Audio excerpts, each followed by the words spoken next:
On July 19, 1989, United Airlines Flight 232 was a routine flight from Denver to Chicago with 296 people aboard. At 37,000 feet over Iowa, the number 2 engine, a tail-mounted turbofan, exploded in midair. The explosion itself was catastrophic, but what happened next was engineered into impossibility.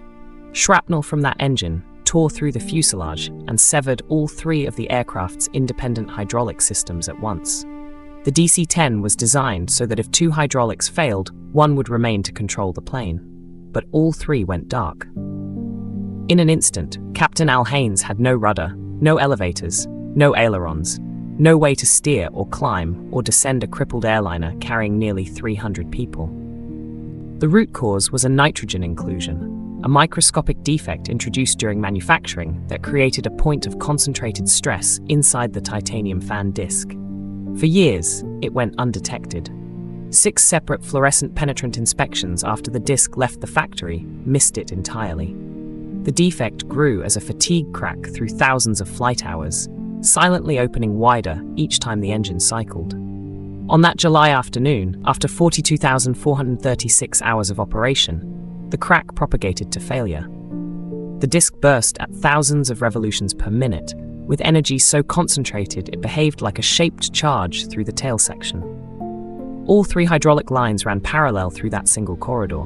There was no redundancy against an uncontained engine failure, because nobody had believed such a failure was possible.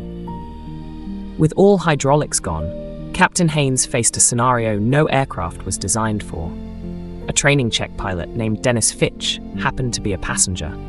He came to the flight deck, and Haynes told him plainly, "I need help." Fitch took the throttles, while Haynes flew the plane using differential thrust, advancing one engine while cutting the other to turn, adding both to climb, reducing both to descend. It was a technique that had never been attempted on a commercial aircraft. There was no procedure, no training, no design intent that accounted for it.